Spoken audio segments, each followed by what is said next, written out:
নমস্কার, এডুকেশন অনলাইনে আপনাদের সকলকে স্বাগত জানাবো।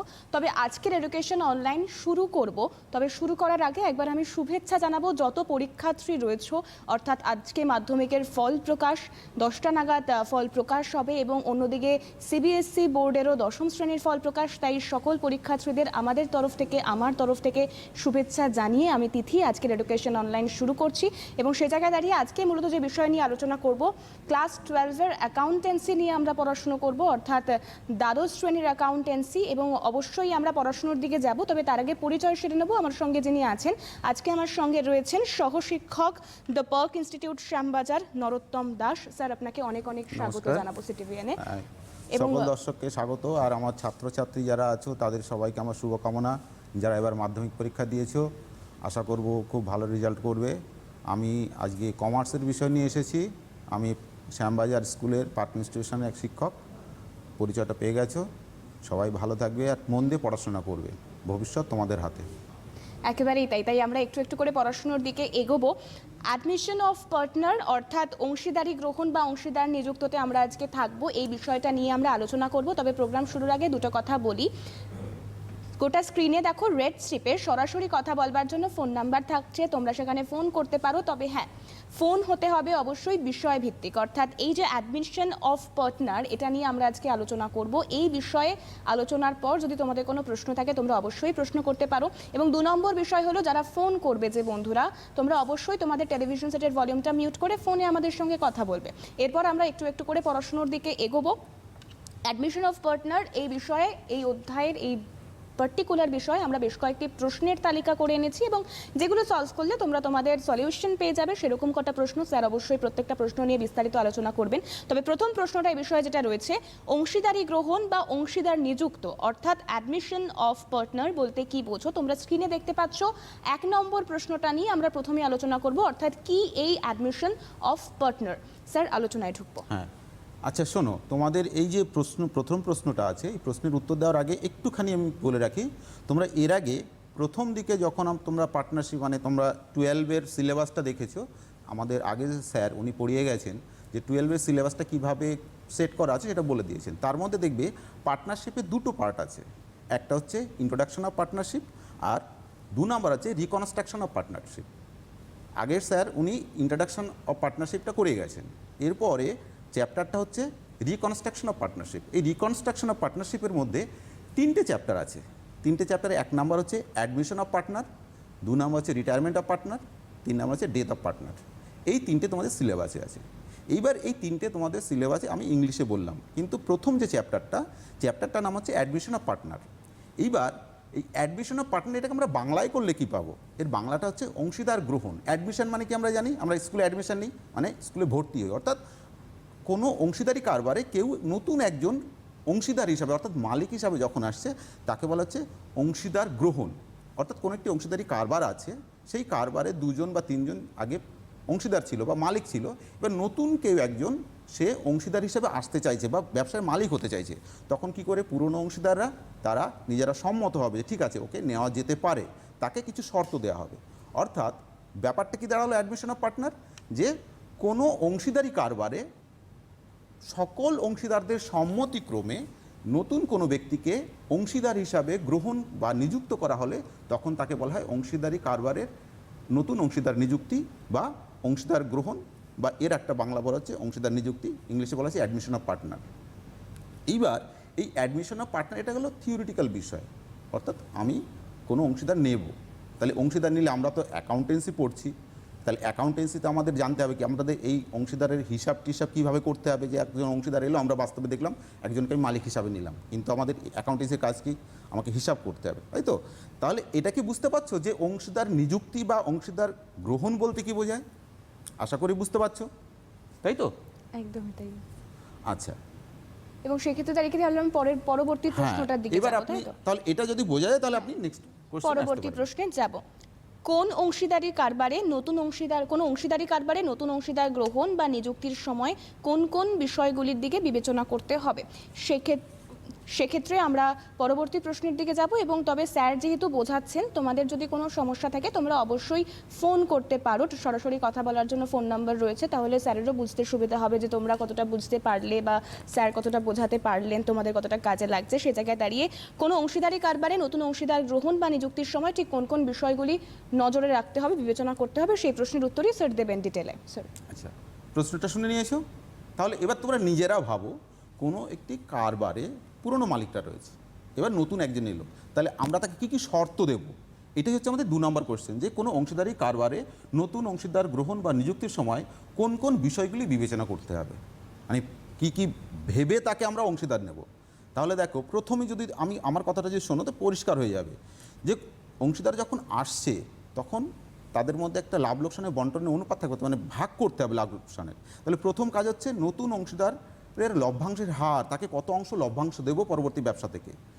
আর কি হবে, সে আসার পরে আমাদের মোট যতজন অংশীদার হলো বা পার্টনার হলো তাদের মধ্যে লাভ লোকসানের বন্টনের অনুপাতটা নতুন করে কি হবে। এবার এই প্রসঙ্গে একটু কথা মনে রাখতে হবে যে নতুন অংশীদার যখন আসছে, আসার পরে সে তো একটা অংশ নিয়ে নেবে, তাহলে আমরা যারা পুরনো ছিলাম তাদের আমাদের কিছু অংশ ছাড়তে হবে। তাহলে এই যে যদি আমাদের পুরনো অংশীদাররা কিছু অংশ ছেড়ে দিই তার জন্য, তাহলে এই যে আমরা যতজন আগে ছিলাম তারা যে অনুপাতে আমরা ছেড়ে দিচ্ছি তাকে বলা হচ্ছে ত্যাগানুপাতিক হার বা স্যাক্রিফাইসিং রেশিও। ঠিক আছে, অর্থাৎ স্যাক্রিফাইসিং রেশিও বা ত্যাগানুপাতিক হারটা কি, যে নতুন অংশীদার আসার সময় পুরনো অংশীদাররা তাদের লাভের অংশ থেকে কত অংশ ছেড়ে দিচ্ছে তাকে বলা হচ্ছে স্যাক্রিফাইসিং রেশিও বা ত্যাগানুপাতিক হার। অনেক সময় হয় কি, নতুন অংশীদার এলো, এবার আমরা সবাই মিলে নতুন করে আরেকটা অনুপাত ঠিক করলাম যে ঠিক আছে পরবর্তীতে আমরা এই অনুপাতে লভ্যাংশটা ভাগ করব। এবারে ভাগ করার সময় যদি দেখা যায় পুরনো অংশীদারদের মধ্যে কেউ একজন অনুপাত বেশি পেয়ে যাচ্ছে, অর্থাৎ কেউ গেইন করছে, যদি কারো অনুপাত বেড়ে যায়, পুরনো অংশীদারদের কারো যদি অনুপাত বেড়ে যায় আগের তুলনায়, অর্থাৎ পুরনো যা পেতো তার থেকে বেশি পাচ্ছে, তখন কি হচ্ছে, তখন সে গেইনার হচ্ছে। একে বলা হচ্ছে গেইনিং রেশিও। অর্থাৎ যদি কোনো অংশীদার আগের থেকে, পুরনো কোনো অংশীদার আগের থেকে বেশি লভ্যাংশ পেয়ে থাকে তখন তাকে বলা হচ্ছে গেইনিং রেশিও বা সুবিধাভোগের অনুপাত। এটা গেল হচ্ছে যে নতুন অংশীদার আসার পর অংশীদারদের মধ্যে লভ্যাংশের হার ঠিক করার সময় এই সমস্ত বিষয়গুলো আসতে পারে। এবার দ্বিতীয়ত আমাকে কি ভাবতে হবে, দ্বিতীয়ত যেটা করতে হবে আমাকে, যে পুরনো ব্যবসায়ের, আমাদের আগে তো ব্যবসা ছিল, নতুন এখন আসছে, তাহলে আমাদের পুরনো একটা ব্যবসা ছিল, সেই ব্যবসায়ের আমাদের কোনো অবন্টিত মুনাফা বা অবন্টিত ক্ষতি রয়ে গেছে কিনা। কারণ এর আগে আমরা ব্যবসা করেছিলাম, ব্যবসা করে যে লাভটা আমাদের হতো প্রতি বছর, তো আমরা সবসময় লাভটা ভাগ করে নিইনি, আমরা কিছু অংশ রেখে দিয়েছি, কিছু অংশ তুলে নিয়েছি। বা কোনো বছর যদি লস হয়ে থাকে, লসটা তার কেউ ভাগ করে নেয় না, লসটা আমাদের ব্যবসা রেখে দিতে হয়, যে পরের বছরে কোনো বছর লাভ যদি হয় তখন সেটাকে আমরা অ্যাডজাস্ট করব এই লাভের সঙ্গে ওই লসটাকে। এরকম যদি অতীতের কোনো অবন্টিত মুনাফা বা ইংলিশে বলা হয় আনডিস্ট্রিবিউটেড প্রফিট, এটার নাম কী কী থাকতে পারে, প্রফিট অ্যান্ড লস অ্যাকাউন্ট থাকতে পারে, জেনারেল রিজার্ভ থাকতে পারে, রিজার্ভ ফান্ড থাকতে পারে, এরকম অনেক রকমের রিজার্ভ নাম আছে যেটা তোমরা বই খুললে প্রশ্নের মধ্যে পেয়ে যাবে। তো এরকম যদি অবন্টিত মুনাফা থেকে থাকে তাহলে আমাদের দ্বিতীয় কাজ হচ্ছে আগেই অবন্টিত মুনাফাগুলো কারা পাবে, পুরনো অংশীদার, তারা নতুন অংশীদার তো সে পাচ্ছে না, কারণ এটা আগে তৈরি হয়েছে। তাহলে এই যে অবন্টিত মুনাফা, এই অবন্টিত মুনাফাগুলো পুরনো অংশীদাররা তাদের পুরনো অনুপাতে ভাগ করে নেবে। তাহলে দ্বিতীয় কাজটা কি হলো, চলতি ব্যবসায়ের অবন্টিত মুনাফা বা অবন্টিত ক্ষতির বন্টন করে নিতে হবে। এটা গেল দ্বিতীয় স্টেপ, বিবেচনার দ্বিতীয় বিষয়। 3 নম্বর কী করব, তাহলে 3 নম্বর আমাকে ভাবতে, নতুন অংশীদার আসছে, আমাদের আগের ব্যবসায় সম্পত্তি এবং দায় অর্থাৎ অ্যাসেটস এবং লাইবিলিটিসগুলো ছিল, সেই অ্যাসেটস লাইবিলিটিসগুলো এখন বাজার দাম কত সেটা আমাকে একটু বিবেচনার বিষয় আছে। তাহলে সেই কারণে তৃতীয়ত দেখতে হবে কি, আমাদের যে এক্সিস্টিং বিজনেসে অ্যাসেট এবং লাইবিলিটিসগুলো রয়েছে সেই তার বাজার মূল্য কত, তাহলে বাজার মূল্য বেড়েছে নাকি কমেছে, এটা একটা বিষয়। কারণ যদি বাজার মূল্য বেড়ে যায় তাহলে আমাদের গেইন হচ্ছে। এই কারণে 3 নম্বর বিষয় হচ্ছে আমাদের পুরনো যত সম্পত্তি এবং দায়গুলো আছে সেই সম্পত্তি দায়গুলোকে আমাকে রিভ্যালুয়েট করতে বা পুনর্মূল্যায়ন করতে হবে। এখানে মনে রাখতে হবে যে সম্পত্তি অনেক রকমের সম্পত্তি আমরা জানি, আমরা এর আগে 11 থেকে অ্যাকাউন্টেন্সি পড়ে আসছি, এই সেই অ্যাসেট লায়াবিলিটিসগুলোর নাম শুনেছি। এই যে বিভিন্ন রকমের অ্যাসেট রয়েছে সেই অ্যাসেটগুলোর মধ্যে একটা গুরুত্বপূর্ণ ব্যবসার ক্ষেত্রে অ্যাসেট আছে, তাকে বলে সেটা হচ্ছে গুডউইল। গুডউইলকে আমরা একটা অ্যাসেট হিসাবে ধরি। এইবার এই অ্যাসেটস এবং লায়াবিলিটিসগুলো যখন রিভ্যালুয়েট করব, পুনর্মূল্যায়ন করব, তখন কিন্তু বিশেষ করে মনে রাখতে হবে যে গুডউইল কিন্তু এখানে বিবেচনা করা হবে না, কারণ অ্যাকাউন্টিং স্ট্যান্ডার্ড 26-এ বলা আছে গুডউইলকে কিন্তু অন্যান্য সাধারণ সম্পত্তির মতো অন্য সম্পত্তি হিসাবে বিবেচনা করা হবে না, এটা একটি বিশেষ ধরনের সম্পত্তি। কারণ এই গুডউইল কিভাবে সৃষ্টি হয়? গুডউইল মালিকদের কৃতকার্য, অর্থাৎ যে মালিকরা কাজ করছে, ব্যবসা করছে, তাদের সুনাম, অর্থাৎ তাদের সুখ্যাতি, তাদের খরিদ্দারদের সঙ্গে আচার ব্যবহার, অন্য পার্টির সঙ্গে আচার ব্যবহার, এইভাবে তাদের সুনামটা তৈরি হয়, সেটা হচ্ছে গুডউইল। এই গুডউইলের জন্য তারা অতিরিক্ত মুনাফা ভোগ করে। এই গুডউইল বাজারে কিন্তু দোকানে কিনতে পাওয়া যায় না, আমাদের অন্য অ্যাসেট যেমন বাজারে কিনতে পাওয়া যায়, গুডউইল তো বাজারে কিনতে পাওয়া যায় না। এই কারণে হ্যাঁ, এই কারণে অ্যাকাউন্টিং স্ট্যান্ডার্ডে বলা হচ্ছে এই গুডউইলকে কিন্তু অন্যান্য সম্পত্তির মতো সম্পত্তি হিসেবে বিবেচনা করলে চলবে না, সম্পূর্ণ আলাদা একটা, এটা সম্পূর্ণ একটা আলাদা অ্যাসেট।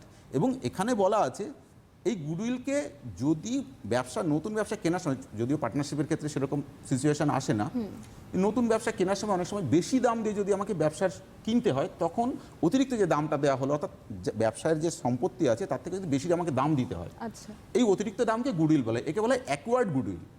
এই অ্যাকোয়ার্ড গুডউইলকে হিসাবে অন্তর্ভুক্ত করা যায়, এটা অ্যাকাউন্টিং স্ট্যান্ডার্ডে বলা আছে। কিন্তু মালিকদের কৃতকার্য থেকে যে গুডউইলটা সৃষ্টি হয়, এটাকে বলে স্বয়ংসৃষ্ট গুডউইল বা সেলফ জেনারেটেড গুডউইল। এই সেলফ জেনারেটেড গুডউইল কিন্তু এই রিভ্যালুয়েশন, অর্থাৎ পুনর্মূল্যায়নের সময় এটাকে আনতে নেই, কারণ এটা অ্যাকাউন্টিং স্ট্যান্ডার্ডে বলা আছে। ঠিক আছে, অর্থাৎ এই স্টেপে আমরা যখন চলতি ব্যবসায়ের সম্পত্তি দায়গুলোকে পুনর্মূল্যায়ন করব, সেই পুনর্মূল্যায়নের সময় অবশ্যই আমরা গুডউইলকে নেব না, তাহলে গুডউইলের জন্য আলাদা একটা স্টেপ থাকবে। তাহলে এবার পরের স্টেপে চলে যাই। স্যার পরের স্টেপটাই আসবো, একজন ফোনে রয়েছেন, একটু কথা বলে নেব। হ্যালো, কে রয়েছো? হ্যালো, হ্যাঁ, হ্যাঁ, কে বলছো? তুফান অধিকারী। বেশ, তুমি টেলিভিশন সেটের ভলিউমটা মিউট করে ফোনে কথা বলো। বলো, কি প্রশ্ন রয়েছে? হ্যাঁ বলো, তোমার প্রশ্ন কি আছে? অবশ্যই পড়াশোনার বিষয় হতে হবে। হ্যালো, হ্যালো, বলছি যে এক অংশীদারি ব্যবসায়, একজন অংশীদারি ব্যবসায় কজন অংশীদার থাকতে পারে? হ্যালো, হ্যাঁ হ্যাঁ, অবশ্যই অবশ্যই। বেশ, তুমি টেলিভিশন সেটের ভলিউম দিয়ে শুনতে থাকো। অনেক ধন্যবাদ জানাবো তোমাকে ফোন করার জন্য। স্যার অবশ্যই তোমার প্রশ্নের উত্তর দেবেন। স্যার, আচ্ছা, এই প্রশ্নটার উত্তর আমি দিয়ে যাই, যদিও প্রশ্নটি বিজনেস স্টাডিজের প্রশ্ন, তবুও যেহেতু চ্যাপ্টারটা আমাদের অ্যাকাউন্টেন্সির মধ্যে আছে। দেখো, বিজনেস স্টাডিজ বই আছে, তোমাদের সাবজেক্ট আছে, সেখানে অংশীদারি কারবার আছে, এক মালিকানা কারবার আছে, যৌথ মূলধনী কোম্পানি আছে। এই যে সেখানে যে অংশীদারি কারবার আছে, দেখবে সেখানে সংজ্ঞায় বলা আছে অংশীদারি কারবার দু রকমের হতে পারে। একটা হচ্ছে ব্যাংকিং ক্ষেত্রে, অর্থাৎ অর্থ সরবরাহকারী যে প্রতিষ্ঠান, সেই ক্ষেত্রে অংশীদারি কারবার হতে পারে। আর যারা আছে নন ব্যাংকিং, যারা অন্য ব্যবসা নিযুক্ত, যারা টাকা পয়সা ধার দেয় না। যদি ব্যাংকিং ক্ষেত্রে হয় তাহলে সর্বোচ্চ অংশীদারের সংখ্যা হচ্ছে 10 জন, আর যদি নন ব্যাংকিং হয় তাহলে সর্বোচ্চ 20 জন। যদি এটা অ্যাকাউন্টেন্সি প্রশ্ন না বাবা, ঠিক আছে? যেহেতু আমরা অংশীদারি বিষয়ে রয়েছি, তাই হ্যাঁ, এটা তোমাদের বিজনেস স্টাডিজের কোশ্চেন, ঠিক আছে? উত্তরটা নিশ্চয়ই পেয়ে গেছো। একদমই আলোচনায় যাব, তবে তোমাদেরকে একটু অনুরোধ করব, যদি আমরা বিষয়ভিত্তিক আলোচনায় থাকতে পারি তাহলে আলোচনাটা অনেক বেশি ফলপ্রসূ হবে, বিষয়টা তোমাদের কাছে পরিষ্কার হবে অনেক বেশি। স্যার, যেখানে ছিলাম আমরা পরবর্তী আচ্ছা, তাহলে আমরা 4 নম্বরে ছিলাম হচ্ছে সম্পত্তি ও দায়গুলির পুনর্মূল্যায়নের বিষয়।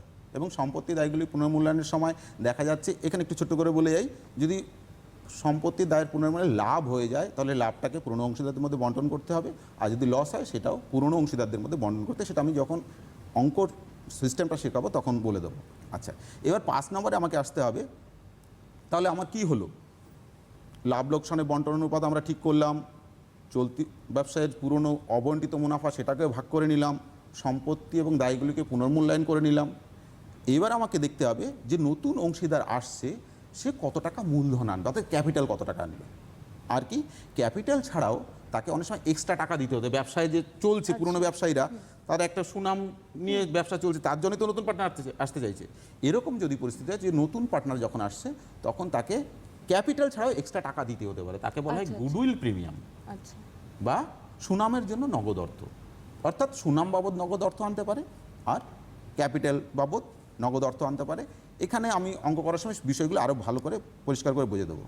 এবার এটা হচ্ছে মূল বিষয়গুলো। এছাড়াও আরও কিছু কিছু বিষয় থাকে যেটা অংশীদারদের মধ্যেকার বিষয় থাকে, সেগুলোকে বলা হচ্ছে কিছু সংশোধন করা হতে পারে। সংশোধন বলতে কি, যে নতুন অংশীদার এলো, আসার পরে পুরনো অংশীদাররা তার ক্যাপিটালটা একটা জায়গা ঠিক করে নিল যে আমরা টোটাল ক্যাপিটাল এত বেশি রাখবো না।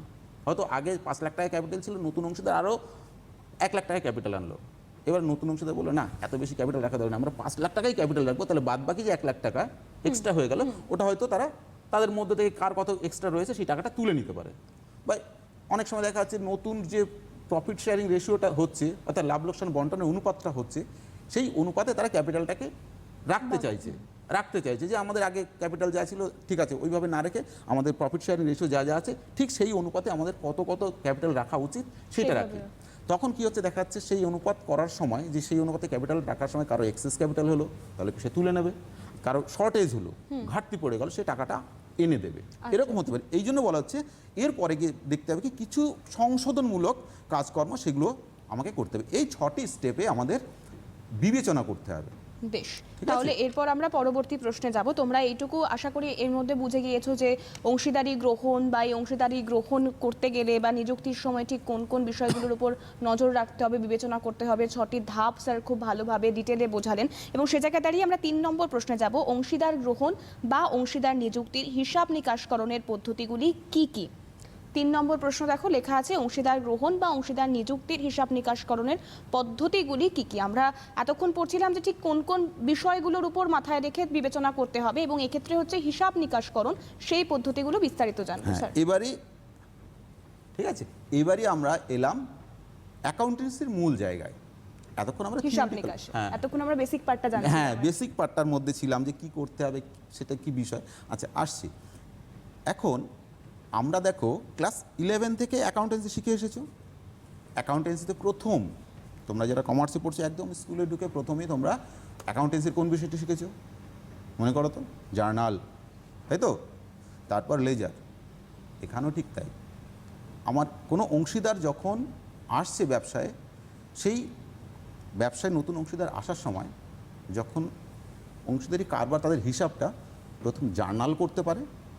অনেক সময় অনেক ব্যবসায়ীকে দেখা যায় যে তাদের জার্নালের বইয়ের সংখ্যা এত বেশি হয়ে যায় তারা জার্নাল না করে সরাসরি লেজার করতে পারে। অর্থাৎ এখানে দুটো পদ্ধতি আছে, একটা হচ্ছে জার্নাল মেথড বা জাবেদা পদ্ধতি, আর 2 নম্বর হচ্ছে লেজার পদ্ধতি। অর্থাৎ আমরা অংশীদারের হিসাব নিকাশকরণ, অংশীদারের নিযুক্তির হিসাব নিকাশকরণের ক্ষেত্রে আমরা হিসাব নিকাশকরণের 2টি পদ্ধতি আমাদের মনে রাখতে হবে। মানে 2টি পদ্ধতি হিসাব রাখা হয়, সেই পদ্ধতি দুটো কি? একটা হচ্ছে জাবেদা পদ্ধতি বা জার্নাল পদ্ধতি, আর 2 নম্বর হচ্ছে খতিয়ান বা লেজার পদ্ধতি। ঠিক আছে, এবং তাহলে তার পরবর্তী প্রশ্নে আমরা যাব। 4 নম্বর প্রশ্ন থাকছে অংশীদার গ্রহণ বা নিযুক্তির হিসাব নিকাশকরণের প্রথম পদ্ধতিতে কিভাবে হিসেব রাখা হয়। অর্থাৎ এক্ষেত্রে কি স্যার জার্নাল পদ্ধতির কথা বা জাবেদা পদ্ধতির কথাই বলা হয়েছে, তাই তো? প্রথম পদ্ধতিতে কিভাবে হিসাব রাখা হয় 4 নম্বর প্রশ্ন যাচ্ছে স্ক্রিনে। পরপর প্রশ্নগুলো তোমরা নোট ডাউন করতে পারো, আনসারগুলো নিজেদের মতো করে স্যার বলছেন সেটাকে নোট ডাউন করতে পারো। গোটাটাই তোমাদের সুবিধের জন্য করা হয়েছে এবং যদি বিষয়ভিত্তিক কোনো প্রশ্ন থাকে তোমরা অবশ্যই ফোন করে প্রশ্নও করতে পারো। স্যার আলোচনায় যাব। আচ্ছা, তাহলে দেখো এই যে 2টি পদ্ধতি বললাম, 1 নম্বর হচ্ছে জাবেদা বা জার্নাল পদ্ধতি, 2 নম্বর হচ্ছে লেজার পদ্ধতি। তাহলে পদ্ধতিগুলো অনেক বড়, ওই কারণে 2টো পদ্ধতি একসঙ্গে আলোচনা করা অনেক সময় সাপেক্ষ ব্যাপার। আজকে এই জন্য একটি পদ্ধতির মধ্যে আমি সীমাবদ্ধ থাকব। তো প্রথম পদ্ধতি হচ্ছে জার্নাল বা জাবেদা পদ্ধতি। এই জার্নাল বা জাবেদা করার সময় আমাকে কতগুলো বিষয় মাথায় রাখতে হবে। সেগুলো কি? আমরা দেখো যখন ক্লাস 11-এ জার্নাল করেছি, জার্নাল করার জন্য আমাদের কোন নিয়ম মানতে হয়েছে? তোমরা এক কথায় বলবে গোল্ডেন রুলস, তাই তো? গোল্ডেন রুলস ছাড়াও আরও নিয়ম আছে, তবুও আমরা গোল্ডেন রুলস অনুসারে অর্থাৎ সুবর্ণ নিয়মাবলী অনুসারে আমরা জার্নাল করেছি। তাহলে এখানে সেই নিয়মটাকে মাথায় রেখে কিন্তু আমাকে জার্নালগুলো করতে হবে, ঠিক আছে? এইবার এই জার্নাল করার সময়ও যে কতগুলো স্টেপ, অর্থাৎ আমি জার্নাল করব গোল্ডেন রুল অনুসারে করব, কিন্তু গোল্ডেন রুল অনুসারে করার সময় আমরা নর্মালি কী হচ্ছে একটা ট্রানজাকশান ধরে ধরে জার্নাল করি, তাই তো? এক একটা ট্রানজাকশান পাই, সেই ট্রানজাকশানটা জার্নাল করি, কিন্তু এখানে ট্রানজাকশানটা কোথায় পাবো? ট্রানজাকশানটা আমার কিন্তু হাতে নেই, আমাকে একটা সিস্টেমের মধ্যে আছে যে সেইখান থেকে জার্নালগুলো করতে হবে। সেই কারণে জার্নাল করার সময় যে বিষয়গুলো আমাকে মাথায় রাখতে হবে, মনে রাখতে হবে, যে স্টেপ বাই স্টেপ আমাকে এগোতে হবে, সেই স্টেপগুলো হচ্ছে ফার্স্ট আগে তোমরা মনে রাখো, আমি বলে দিচ্ছি, ঠিক আছে? প্রথমে কি করতে হবে? জার্নাল করার সময় প্রথম দেখতে হবে যে আমাদের পুরনো অংশীদারদের যে ব্যালেন্স শিট ছিল, আমাদের একটা ব্যালেন্স শিট আছে আমাদের পুরনো ব্যবসা, সেই ব্যালেন্স শিটের মধ্যে যদি কোনো অবন্টিত মুনাফা, ওই যে প্রথম বলেছিলাম বিবেচ্য বিষয়, অবন্টিত মুনাফা আনডিস্ট্রিবিউটেড প্রফিট, ওই প্রফিট আনডিস্ট্রিবিউটেড প্রফিট বা আনডিস্ট্রিবিউটেড যদি লস থাকে তাকে আগে ডিস্ট্রিবিউশন করার জন্য জার্নাল করতে হবে। আচ্ছা। ফার্স্ট স্টেপ হচ্ছে সেইটা যেটা রয়ে গিয়েছে। রয়ে গিয়েছে, ঠিক আছে। এবার এর জন্য জার্নাল কি হবে সেটাকে আমি স্লাইডে করে দেখাবো। একদম স্যার, একদম। ওকে,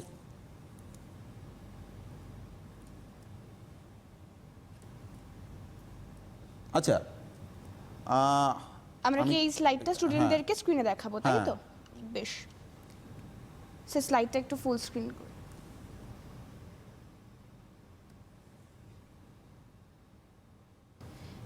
এবং সে ঠিক আছে। জায়গায় দাঁড়িয়ে যে আচ্ছা, হ্যাঁ, ক্যামেরাম্যানকে বলবো আমি এখন আমি পাওয়ার পয়েন্টের সাহায্যে এই জার্নালটাকে স্টেপগুলো পরপর আমি বলে যাচ্ছি, ঠিক আছে।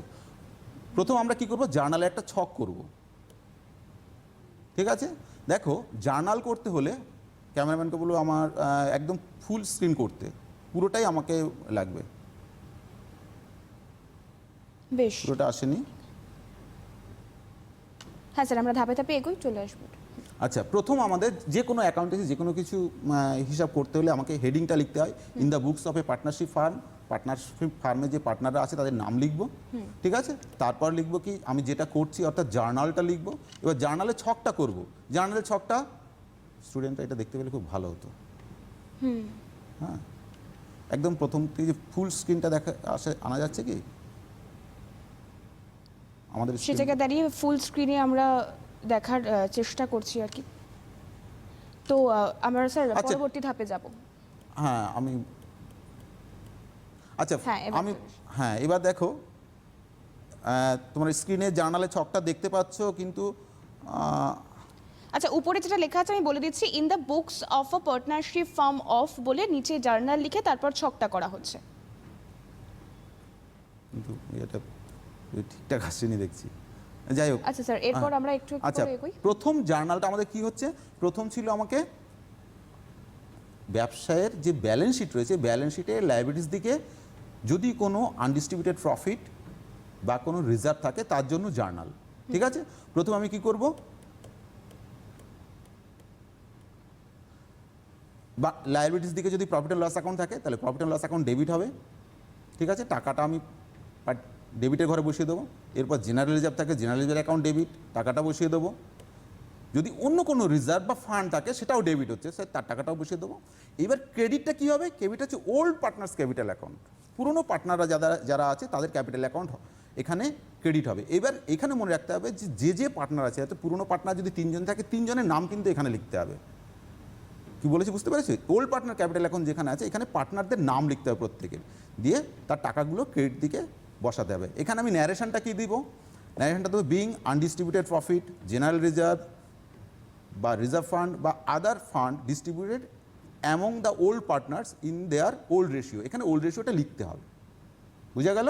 লিখে আমি এই 3টে টাকা যেটা হলো স্ক্রিনে দেখতে পাচ্ছ, 3টে টাকা যোগ করে যোগফলটাকে ওল্ড রেশিওতে ওল্ড পার্টনারদের মধ্যে ভাগ করে ক্রেডিট দিকে বসিয়ে দেবো, বুঝা গেল? আচ্ছা, এরপর দেখতে হবে কি, আমরা যেমন দেখো জার্নালের নিচে আমরা কি দাগ টেনে দিই, দাগ টেনে দেবে। দ্বিতীয়ত কি হবে, যদি অ্যাসেটস দিকে কোনো আনডিস্ট্রিবিউটেড লস থাকে বা ফিকটিটিয়াস অ্যাসেট থাকতে পারে, সেইটা থাকলে তার জন্য জার্নাল করব কি ওল্ড পার্টনার্স ক্যাপিটাল অ্যাকাউন্ট, অর্থাৎ এখানে ওল্ড পার্টনারদের প্রত্যেকের নাম লিখতে হবে, কিন্তু বেশ, যে পার্টনার পুরনো রয়েছে তাদের প্রত্যেকের capital account debit two asset দিকে প্রফিট অ্যান্ড লস অ্যাকাউন্ট থাকতে পারে। নর্মালি লায়াবিলিটিস দিকে থাকে, প্রফিট থাকে, কিন্তু কোনো ব্যবসা যদি লস হয়ে থাকে সেই লসটাকে ব্যালেন্স শিটের অ্যাসেট দিকে দেখানো হয়, অর্থাৎ সেখানেও প্রফিট অ্যান্ড লস অ্যাকাউন্ট থাকতে পারে। আর থাকতে পারে কি, আচ্ছা সেই টাকাটা ক্রেডিটে বসাবো। আর থাকতে পারে আদার ফিকটিটিয়াস অ্যাসেটস। আদার ফিকটিটিয়াস অ্যাসেটের মধ্যে কী থাকে, প্রিলিমিনারি এক্সপেন্সেস থাকে, আরও অনেক কিছু থাকে, সেটা তোমরা যখন অঙ্ক করবে পেয়ে যাবে। তাহলে এখানে ন্যারেশনটা লিখে নেবো। ন্যারেশনটা হচ্ছে being undistributed loss and other fictitious assets distributed among the old partners in their old ratio, ঠিক আছে। এই 2 টাকা যোগ করে সেই আগের মতনই ওল্ড পার্টনারদের মধ্যে ভাগ করে দেবো, হলো। এরপর আমি আসি, তাহলে এটা গেল প্রথম স্টেপ, যে 1 নম্বর স্টেপে আমাদের অবন্টিত মুনাফা বা অবন্টিত ক্ষতি বন্টন করব, ঠিক আছে। এরপরের প্রশ্নই থাকছে যে আমরা সেকেন্ড স্টেপে কি হ্যাঁ, করব। সেকেন্ড স্টেপে যেটা হবে, সেকেন্ড স্টেপে আসছে হবে আমাদের যে আগের যে স্টেপগুলো বলেছিলাম বিবেচনার বিষয়, যে সম্পত্তি ও দায়গুলোকে পুনর্মূল্যায়ন করতে হবে। তাহলে সম্পত্তি এবং দায়গুলো পুনর্মূল্যায়নের সময় আমাকে কি হতে পারে, সম্পত্তির মূল্য বাড়তে পারে অথবা সম্পত্তির মূল্য কমতে পারে। তাহলে সম্পত্তির মূল্য যদি বাড়ে, ঠিক আছে, সম্পত্তির মূল্য যদি বাড়ে, সম্পত্তি আমরা গোল্ডেন রুল অনুসারে জানি আমরা সম্পত্তি অ্যাকাউন্টে ডেবিট হয়। তা আমি ধরে নিচ্ছি দুটো অ্যাসেট এখানে বাড়ছে, আমি ধরে নিলাম ল্যান্ড অ্যান্ড বিল্ডিং বেড়েছে, তাহলে ল্যান্ড অ্যান্ড বিল্ডিং ডেবিট হবে, অর্থাৎ যে অ্যাসেটটা বাড়ছে আমি ধরে নিয়েছি ল্যান্ড অ্যান্ড বিল্ডিং। দেখো স্ক্রিনে তোমরা দেখতে পাচ্ছ ল্যান্ড অ্যান্ড বিল্ডিং ডেবিট আমি অলরেডি করে ফেলেছি, কারণ স্ক্রিনে টাচ পড়ে গেছে, পরেরটা এসে গেছে, অর্থাৎ ল্যান্ড অ্যান্ড বিল্ডিং বেড়েছে। আরেকটা ধরে নিলাম যে যত টাকা বাড়লো সেটা আমি টাকার ঘরে বসাবো, ঠিক আছে। আর কি আছে, মেশিনারি ধরলাম, মেশিনারিও বেড়েছে, তাহলে মেশিনারি অ্যাকাউন্ট ডেবিট হবে। আর ক্রেডিটটা কী হবে, ক্রেডিটটা হবে টু রিভ্যালুয়েশন অ্যাকাউন্ট। অনেক সময় রিভ্যালুয়েশন অ্যাকাউন্টের জায়গায় profit and loss adjustment account থাকতে পারে। নর্মালি আমাদের হায়ার সেকেন্ডারি কাউন্সিলের ক্ষেত্রে রিভ্যালুয়েশন অ্যাকাউন্টটা আমরা প্রেফার করি, ঠিক আছে। তাহলে কী করবো, এই দুটো টাকা যোগ করে আমার রিভ্যালুয়েশনে ক্রেডিটের টাকাটা বসিয়ে দেবো, দিয়ে ন্যারেশনটা লিখবো being land and building and machinery increased, হয়ে গেল। এইবার যদি সম্পত্তির মূল্য কমে যায়, তাহলে সম্পত্তির মূল্য কমলে কী হবে, গোল্ডেন রুল তোমরা জানো, তাহলে সম্পত্তিটা ক্রেডিট হবে, তাহলে ডেবিট হবে কি, রিভ্যালুয়েশন অ্যাকাউন্ট। তাহলে এখানে কী হবে, রিভ্যালুয়েশন অ্যাকাউন্ট ডেবিট। এখানে আমি রিভ্যালুয়েশনে কত টাকা পাচ্ছি না, তাহলে আমাকে কী করতে হবে, কোন অ্যাসেটটা কমেছে সেটাকে ক্রেডিট করে, আমি ধরে নিলাম ফার্নিচার কমেছে, তাহলে টু ফার্নিচার অ্যাকাউন্ট হলো, ফার্নিচারের টাকাটা বসিয়ে দেবো। ধরে নিলাম আরও একটা অ্যাসেট স্টক, সেটাও কমেছে, তাহলে তার টাকাটা বসিয়ে দেবো। যত টাকা কমবে, এখানে মনে রাখো যত টাকা বাড়বে বা যত টাকা কমবে সেই টাকাটাই বসাতে হবে, অ্যাকচুয়ালি কত টাকা বাড়ছে বা কত টাকা কমছে সেইটুকুই এখানে বসবে। দিয়ে এবার ন্যারেশনটা লিখবো। আচ্ছা, এই দুটো টাকা যোগ করে আমাকে রিভ্যালুয়েশনে বসাতে হবে, অর্থাৎ রিভ্যালুয়েশন ডেবিটে যেটা ছিল ওই ডেবিটের টাকাটা কি হচ্ছে, এই যে ক্রেডিট দিকে ফার্নিচার এবং স্টক দুটো টাকা আছে, এই দুটো টাকা যোগ করে ডেবিটের রিভ্যালুয়েশনের টাকাটা বসাবো। আর ন্যারেশনটা লিখবো being value of furniture and stock decreased মানে কমে যাওয়া। অনেক সময় ডিক্রিজডের সিনোনিমটা কী থাকতে পারে, রিডিউস থাকতে পারে, ডেপ্রিসিয়েশন থাকতে পারে। ডিক্রিজড মানেও কমে যাওয়া, রিডিউসড মানেও কমে যাওয়া, ডেপ্রিসিয়েটেড মানে হচ্ছে অবচিতি হওয়া, অর্থাৎ হ্রাস পেয়েছে, ঠিক আছে। তাহলে এটা গেল সম্পত্তি বাড়লো, সম্পত্তি কমলো। আমরা 4 নম্বর জার্নালে কী পেলাম, সম্পত্তি বাড়লে কী হবে তা জার্নাল করলাম, যে land and building account debit, machinery account debit two revaluation account, এটা সম্পত্তি বাড়লে হলো। আর যদি সম্পত্তি কমে যায় কী হবে, রিভ্যালুয়েশন অ্যাকাউন্ট ডেবিট টু দুটো অ্যাসেট কমেছিল আমি ধরে রেখেছি, furniture account two stock account হলো। আচ্ছা, এরপরে চলে আসি লায়াবিলিটিস। এবার যদি লায়াবিলিটিস আমার বাড়ে তাহলে কী হবে, লায়াবিলিটিস বাড়লে লায়াবিলিটিস ক্রেডিট হয়, তোমরা জানো গোল্ডেন রুল অনুসারে লায়াবিলিটিস ক্রেডিট হয়। তাহলে লায়াবিলিটিস ক্রেডিট হলে কী হবে, রিভ্যালুয়েশন অ্যাকাউন্ট ডেবিট হবে। তাহলে আমি ধরে নিচ্ছি লায়াবিলিটিস বাড়ছে, তাহলে কী হবে, রিভ্যালুয়েশন অ্যাকাউন্ট ডেবিট, কত টাকা আমি জানি না, কোন কোন লায়াবিলিটিস কমবে সেটা যোগ করে বসাবো। এই কারণে আমি কী করবো, পরেরটা কী হবে, ধরে নিলাম ক্রেডিটর্স বেড়েছে, তাহলে ক্রেডিটর্স কত বেড়েছে আমি সেই টাকাটা ক্রেডিট দিকে বসিয়ে দেবো। আর কি হতে পারে, আর হচ্ছে ডেটর্সের উপর যদি প্রভিশন করা হয়, সেই ডেটর্সের প্রভিশনটা অন টাইপ অফ লায়াবিলিটিস হিসেবে ধরা হয়। অনেকে বলা হচ্ছে এটা অ্যাসেট থেকে ডিক্রিজ, অর্থাৎ অ্যাসেট কমে যাচ্ছে, এটাকে আমি লায়াবিলিটিস হিসাবে ধরছি, যে লায়াবিলিটিস বেড়েছে সেটার নাম হচ্ছে প্রভিশন, তাহলে ওই জন্য প্রভিশন ক্রেডিট হলো, তার টাকাটা বসিয়ে দেবো। তাহলে আমার কি হলো, আমি দুটোই ধরে নিয়ে করলাম যে দুটো লায়াবিলিটিস, যে লায়াবিলিটিস থাকবে কিন্তু সেই লায়াবিলিটিস বেড়েছে যেটা, সেটাকে আমি বসাবো, বুঝে তাতে দুটো টাকা যোগ করবো, এই লায়াবিলিটিস দুটো টাকা ক্রেডিট দিকে দুটো টাকা যোগ করলাম, যোগ করে ডেবিটের রেভ্যালুয়েশনে বসিয়ে দিলাম। ন্যারেশনটা লিখবো, আমাকে ন্যারেশন লিখতে হয় জার্নালের ক্ষেত্রে, being creditors increased and provision for bad date created, ঠিক আছে। এখানে পার্সেন্টেজ থাকবে, পার্সেন্টেজটা লিখে দেবে, দিয়ে জার্নালের নিচে দাগ দিয়ে দেবো। আচ্ছা, আর একটা আছে, লায়াবিলিটিস যদি কমে, লায়াবিলিটিস কমলে কী হবে, লায়াবিলিটিস ডেবিট হবে, তাই তো। লায়াবিলিটিস যদি কমে, লায়াবিলিটিস ডেবিট, আমি ধরে নিলাম আউটস্ট্যান্ডিং এক্সপেন্সেস কমেছে, তাহলে তার টাকাটা কত টাকা সেটা ডেবিট করে বসিয়ে দেবো। আর একটা অ্যাসেট ধরে আদার লায়াবিলিটি, যদি অন্য কোনো লায়াবিলিটি থাকে সেটাও কমলো, কত টাকা, যত টাকা কমলো সেটাকে ডেবিটে বসিয়ে দেবো টু রিভ্যালুয়েশন অ্যাকাউন্ট, ঠিক আছে। তাহলে রিভ্যালুয়েশনে কী করবো, দুটো টাকা, এই যে ডেবিটে দুটো টাকা যোগ করে আমি ক্রেডিটে বসিয়ে দেবো, হলো being outstanding expenses and other liabilities decreased, সেই ডিক্রিজড মানে কমে যাওয়া, ওই কী বললাম, ডিক্রিজড বা রিডিউস থাকতে পারে, হলো। তাহলে কি হলো, আমার সেকেন্ড স্টেপে আমার ফার্স্ট এন্ড সেকেন্ড স্টেপটা কমপ্লিট, হ্যাঁ কমপ্লিট হয়নি এখনো। আচ্ছা। সেকেন্ড স্টেপে আমার অ্যাসেট এবং লায়াবিলিটিসগুলোকে মূল্যায়ন করলাম, এই মূল্যায়নের ফলে আমার লাভ হলো না লস হলো সেটা দেখতে হবে। এবার আমাকে লাভ বা লস হলো কিনা সেটা দেখতে হবে। এবার আমি সেটা কি করে বুঝবো, দেখো স্ক্রিনের দিকে ভালো করে তাকাবে কিন্তু আমি কিভাবে দেখাচ্ছি। দেখো রিভ্যালুয়েশন অ্যাকাউন্ট, এই যে আমরা এখানে মোট 6টা জার্নাল পেয়েছি, তার লাস্ট 4টে জার্নালের মধ্যে 4 জায়গায় রিভ্যালুয়েশন অ্যাকাউন্ট আছে। প্রথম জার্নালে ক্রেডিট আছে রিভ্যালুয়েশন অ্যাকাউন্ট, দ্বিতীয় জার্নালে ডেবিট আছে, তৃতীয় জার্নালে ডেবিট আছে, আবার ফোর্থ জার্নালে অর্থাৎ মাঝখানে যে 4টে জার্নাল তার 4 নম্বর জার্নালে আছে ক্রেডিট। তাহলে এই রিভ্যালুয়েশন অ্যাকাউন্ট ক্রেডিট কোথায় আছে দেখো, স্ক্রিনে দেখো, দেখতে পাচ্ছ স্ক্রিনটা, দেখতে পাচ্ছ এখানে ক্রেডিট হয়েছে আর এখানে ক্রেডিট হয়েছে, বুঝতে পারছো? আর ডেবিট হয়েছে কোথায়, এখানে ডেবিট হয়েছে আর এখানে ডেবিট হয়েছে। এইবার এই ডেবিটের টাকা আলাদা যোগ করবো, ক্রেডিটের টাকা আলাদা যোগ করবো। যদি ক্রেডিট বেশি হয়ে যায়, ক্রেডিটের টাকাটা দেখো স্প্যান করে গেল, ক্রেডিট টাকা যদি বেশি হয় তাহলে আমার হচ্ছে লাভ। ক্রেডিটের রিভ্যালুয়েশনের টোটালটা যদি বেশি হয় তাহলে হলো লাভ, ঠিক আছে? তা লাভ হলে জার্নাল কী হবে, জার্নাল হবে রিভ্যালুয়েশন অ্যাকাউন্ট ডেবিট, মানে এই টাকাটাকে আমাকে ডেবিটে আনতে হবে, যত টাকা ক্রেডিটে বেশি সেই টাকাটাকে ডেবিটে নিয়ে আসবো। এনে আমাকে জার্নাল লিখবো রিভ্যালুয়েশন অ্যাকাউন্ট ডেবিট। এই লাভের টাকাটা কে পাবে তাহলে, ওল্ড পার্টনাররা পাবে।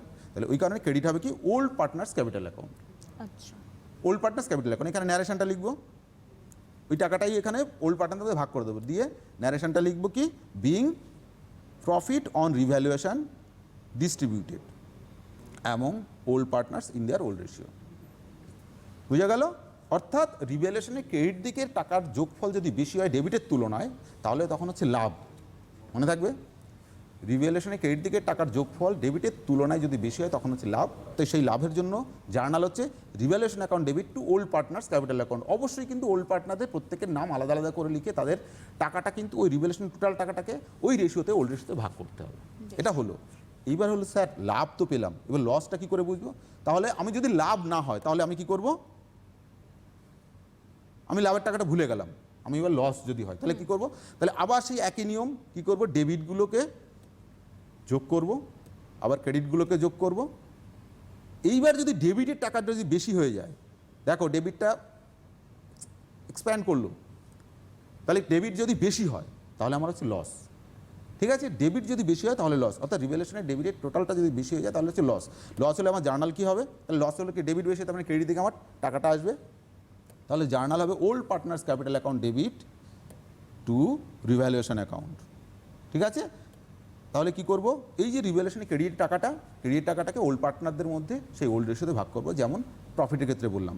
নিচে ন্যারেশনটা লিখে দেবো, being loss on revaluation distributed among old partners in their old ratio. বোঝা গেল? তাহলে এটা গেল আমার অ্যাসেটস এবং লায়াবিলিটিস পুনর্মূল্যায়ন বা রিভ্যালুয়েশন করলাম, তার লাভ বা লস যেটা হবে সেটাকে আমি এখানে বসাবো। এবার আমাদের এই পেজটা শেষ হয়ে গেছে, দেখতে পাচ্ছি পেজ শেষ হয়ে গেছে। তাহলে আমরা নর্মাল জার্নালের ক্ষেত্রে কি করি, আমরা জার্নালের ক্ষেত্রে টাকার ঘরগুলো যোগ করি। দেখো আমি আর পাশে 11-এরটা এখানে একটু করে দিয়ে দেখাচ্ছি, যে টাকার ঘরগুলো আমাকে উপর থেকে পরপর দেখো টাকার ঘরগুলো যোগ করতে হবে। ডেবিটের টাকাগুলো পরপর যোগ করব, যোগ করে টোটালের ঘরে বসিয়ে দেবো, আবার ক্রেডিটের টাকাগুলো যোগ করব, যোগ করে টোটালে ঘরে বসে দেবো। এখানে লিখবো কি, বিং টোটাল ক্যারি ফরওয়ার্ড করে পরের পেজে নিয়ে যাব।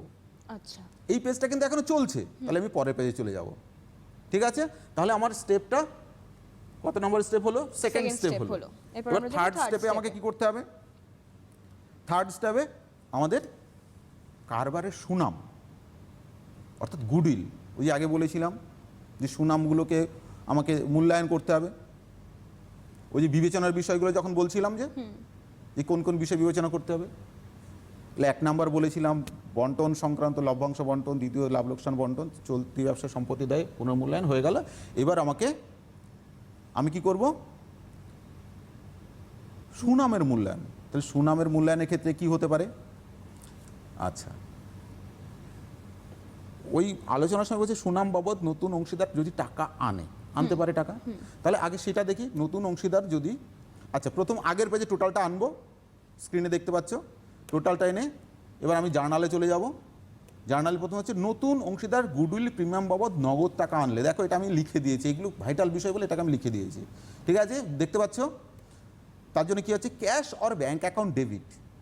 এখানে অর কেন দেওয়া আছে দেখতে হবে, পুরনো ব্যবসায়ের ব্যালেন্স শিটের মধ্যে ক্যাশ আছে না ব্যাংক আছে, অ্যাসেট দিকে ক্যাশ থাকতে পারে, ব্যাংক থাকতে পারে, অনেক সময় দুটোই থাকতে পারে। যদি দুটোই থাকে, ক্যাশও আছে ব্যাংকও আছে, তখন আমি কোনটাকে প্রেফার করব? তাহলে ব্যবসাটি ব্যাংক ট্রানজাকশন করে, তাহলে আমাকে প্রেফার করতে ব্যাংক, অর্থাৎ তখন আমি ক্যাশ নেবো না, দুটো থাকলে শুধু ব্যাংক নেবো। আচ্ছা, আর যদি শুধু ক্যাশ থাকে তাহলে তোর ব্যাংক নেই, তাহলে আমাকে ক্যাশ অ্যাকাউন্ট ডেবিট হবে। বুঝা গেল? তাহলে ক্যাশ অর ব্যাংক যে কোনো একটা অ্যাকাউন্ট লিখবো। যদি ক্যাশ ব্যাংক দুটোই থাকে তখন লিখবো ব্যাংক, কিন্তু যদি শুধু ক্যাশ থাকে তাহলে ক্যাশ লিখতে হবে। Cash or bank account debit to, ডেবিটে টাকাটা বসিয়ে দেবো কত টাকা। এইবার দেখো এখানে একটা মজার বিষয়, গুডউইল প্রিমিয়াম আনছে কে? নতুন অংশীদার, কিন্তু গুডউইলের টাকাটা পাবে কিন্তু পুরনো অংশীদাররা, কারণ গুডউইলটা হচ্ছে তার পুরনো অংশীদারদের, তাদের সুনামের জন্য এই টাকা আনছে। একদমই তাই।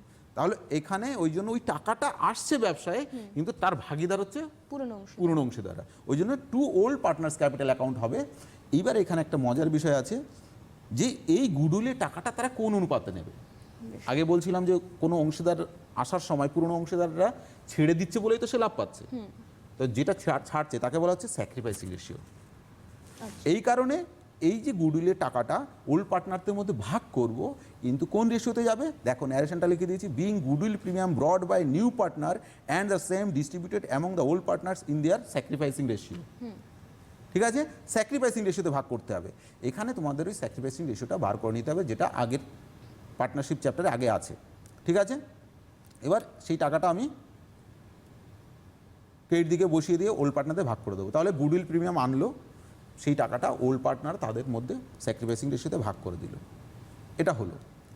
এইবার পুরাতন অংশীদারগণ গুডউইল প্রিমিয়ামের টাকা তুলে নিলে, নতুন অংশীদার যে এসেছে গুডউইলের জন্য টাকা এনেছে, পুরনো অংশীদার দেখলে এই টাকাটা তো তাদের গুডউইলের টাকা, কিন্তু ব্যবসায়ের তো থাকার কথা না, তারা সুনাম, তাহলে তারা টাকাটা তুলে নিতে পারে।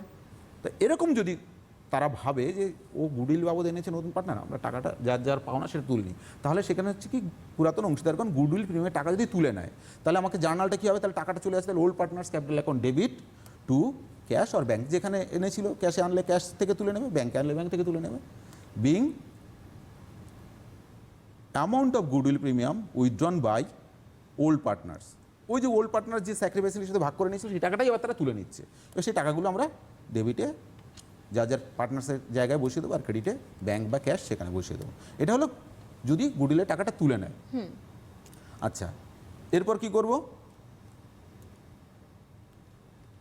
এইবার দেখো গুডউইলের প্রিমিয়াম আনলো বা না আনলো সেটা তো ব্যাপারটা গেল, এনেছে তুলে নিয়েছে হয়ে গেল, কিন্তু যে ব্যবসায়ের যদি সুনাম, পুরনো অংশীদার তাদের ব্যবসার সুনামটা যদি মূল্যায়ন করে, তারা নিজেরা দেখছে যে আমরা ব্যবসায় কত সুনাম আছে এটা একটু হিসাব করে দেখি, তো এই মূল্যায়ন যদি করে, অর্থাৎ গুডউইলের মূল্যায়ন করার ফলে যদি গুডউইলের মূল্য বৃদ্ধি পায়, তাহলে গুডউইলটা কাদের জন্য হয়েছে?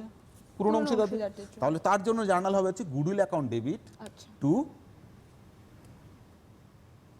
গুডউইলের টাকাটা বসাবো to old partners capital account. এটা স্বাভাবিকভাবে বোঝা যাচ্ছে। তাহলে সেই এটা যেহেতু গুডউইল বাড়ছে, তাহলে ওল্ড পার্টনারদের এরা ওল্ড রেশিওতে ভাগ হবে, being value of goodwill increased বা রেজড, এটা লিখলেই হবে, ওল্ড রেশিওতে ভাগ হবে এটা। আচ্ছা, এরপরের স্টেপে চলে আসি, ব্যবসায় গুডউইলের মূল্য হ্রাস পেলে, অনেক সময় দেখা যায় গুডউইলের ভ্যালুটা হ্রাস পেয়ে যাচ্ছে, মানে কমে যাচ্ছে, তাহলে কি হবে? তাহলে আগের এন্ট্রিটা ঠিক উল্টোটা হবে, old partners capital account debit two goodwill account. ঠিক আছে, তাহলে যত টাকা বাড়ছে ওল্ড রেশিওতেই হবে, ওল্ড পার্টনার যেহেতু আছে ওল্ড রেশিওতে হবে, তাহলে গুডউইলের টাকাটা ওল্ড পার্টনারদের মধ্যে ভাগ হয়ে যাবে, being value of goodwill decreased হলো। আচ্ছা, এরপর পরের স্টেপটা কী হবে, ব্যবসায়ের সুনাম মূল্য মুছে দেওয়া হলে, ব্যবসায় সাধারণত গুডউইল, যেহেতু গুডউইলটা দেখা যায় না চোখে, মালিকদের কৃতকার্য ফলে সৃষ্ট, ওই জন্য গুডউইলটা ব্যবসায় রাখা হয় না, গুডউইল ব্যবসার খাতা থেকে মুছে দেয়, বাড়লো কমলো যাই হোক সেটাকে মুছে দেওয়া হলো। যদি গুডউইল থাকে তবে সেই গুডউইলটা যদি মুছে দেওয়া হয়, তখন যদি অল পার্টনার্স ক্যাপিটাল অ্যাকাউন্ট, কারণ নতুন পার্টনার এসে যাচ্ছে, আসার পরে ডিসিশন নেওয়া হচ্ছে যে গুডউইলটা রাখা হবে না বাবা, তাই তো? গুডউইল আছে, নতুন অংশীদার এলো, আসার পর বলা যায় যে গুডউইলটা আছে, আমরা গুডউইলটা ব্যবসায় রাখবো না, তাহলে কি এখন নতুন অংশীদারের অংশ থাকবে? এই কারণে এখানে কি হবে, অল পার্টনার্স অর্থাৎ ওল্ড এবং নিউ টোটাল মিলে যা হলো সবার ক্যাপিটাল এখন ডেবিট হয়ে যাবে টু গুডউইল। গুডউইলটা যেহেতু অন টাইপ অফ অ্যাসেট, তাহলে গুডউইল মুছে দেওয়া হচ্ছে, অর্থাৎ অ্যাসেটটা কমে যাচ্ছে, তাহলে গুডউইলটা ক্রেডিট হবে। আচ্ছা, being value of goodwill written of, written of মানে মুছে দেওয়া হলো। আচ্ছা, এবার গুডউইলের টাকাটা অল পার্টনারদের মধ্যে নিউ রেশিওতে ভাগ করতে হবে। এইখানে একটা বিশেষ বিষয় আছে, সেটা কি, ব্যবসায়ের গুডউইলের মূল্য বৃদ্ধি পেলেও তা হিসাবের খাতায় না দেখানো হলে, অর্থাৎ হিসাবের খাতা থেকে গুডউইলকে মুছে দেওয়া হলে, আমার গুডউইল আছে মানে গুডউইল সৃষ্টি হয়েছে, এই যে এর আগে জার্নালগুলো করেছিলাম যে গুডউইল অ্যাকাউন্ট ডেবিট, এটা দেখালাম, কিন্তু ওই যে এর আগে বলেছি AS 26 অর্থাৎ অ্যাকাউন্টিং স্ট্যান্ডার্ড 26-এ বলেছে গুডউইলকে দেখানো যাবে না হিসাবে। এরকম যদি সিচুয়েশন তারা অংশীদাররা মাথায় রাখে যে আমাদের গুডউইল আছে কিন্তু গুডউইল অ্যাকাউন্টকে আমরা ব্যবসায় দেখাবো না, আচ্ছা, এরকম যদি পরিস্থিতি হয় তাকে বলা হচ্ছে গুডউইলের মূল্য বৃদ্ধি পেয়েছে কিন্তু হিসাবের খাতায় তাকে দেখানো হবে না, অর্থাৎ হিসাবের খাতা থেকে গুডউইলকে মুছে দেওয়া হবে। তাহলে সেক্ষেত্রে আমরা গুডউইল দেখাবো না, তবুও আমাদের হিসাবে এন্ট্রি করতে হবে, এটা একটা ক্রিটিক্যাল ব্যাপার। এর একটা উপায় আছে, উপায়টা কি, যে পার্টনার্স ক্যাপিটাল অ্যাকাউন্টের মাধ্যমে সেটাকে অ্যাডজাস্ট করতে হয়। তো সেক্ষেত্রে জার্নাল কি হচ্ছে, new partners capital account debit to old partners capital account.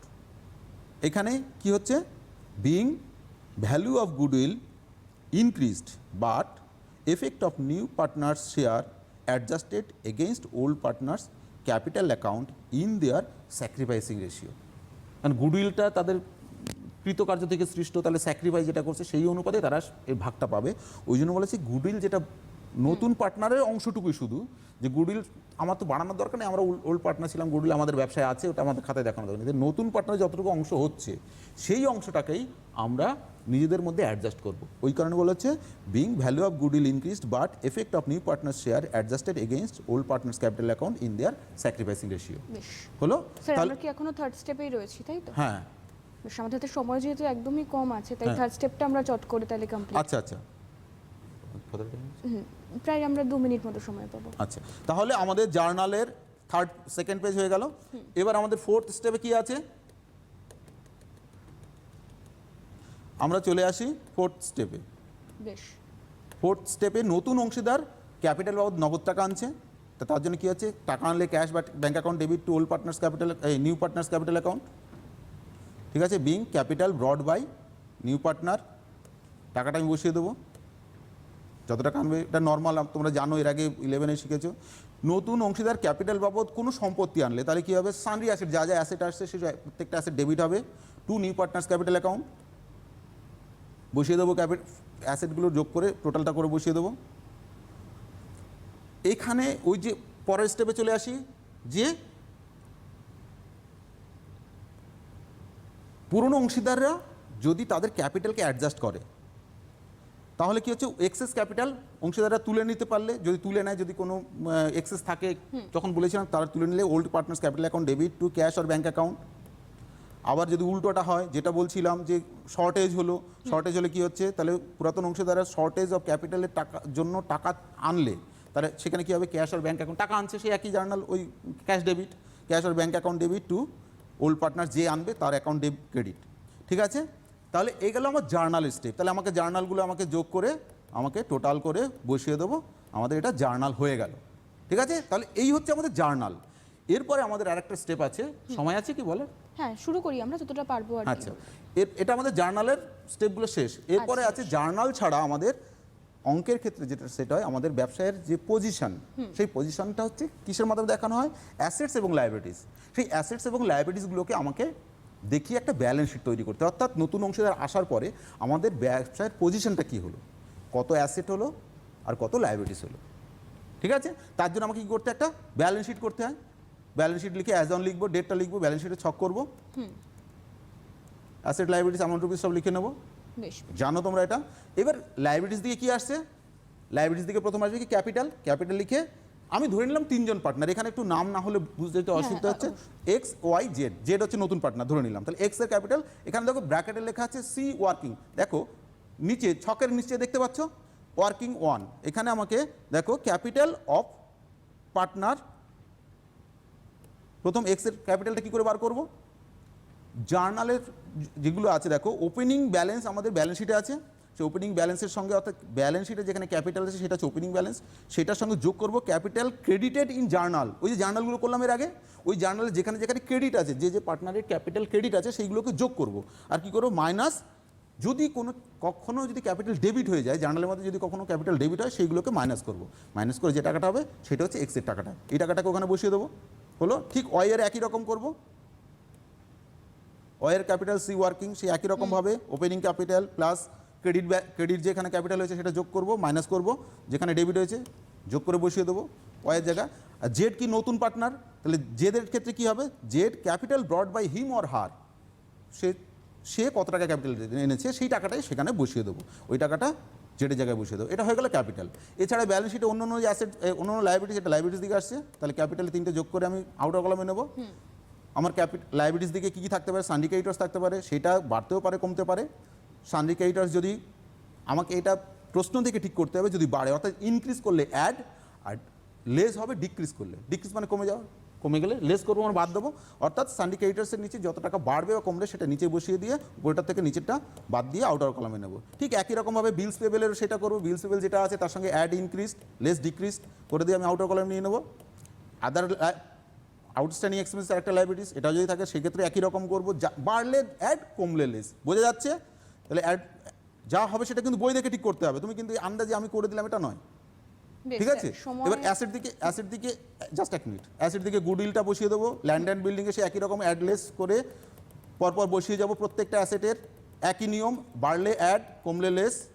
প্রত্যেকটা অ্যাসেট দেখো আমি খুব ফাস্ট করে দিচ্ছি, আশা করি কমপ্লিট করতে পারবো, তোমরা দেখে নাও।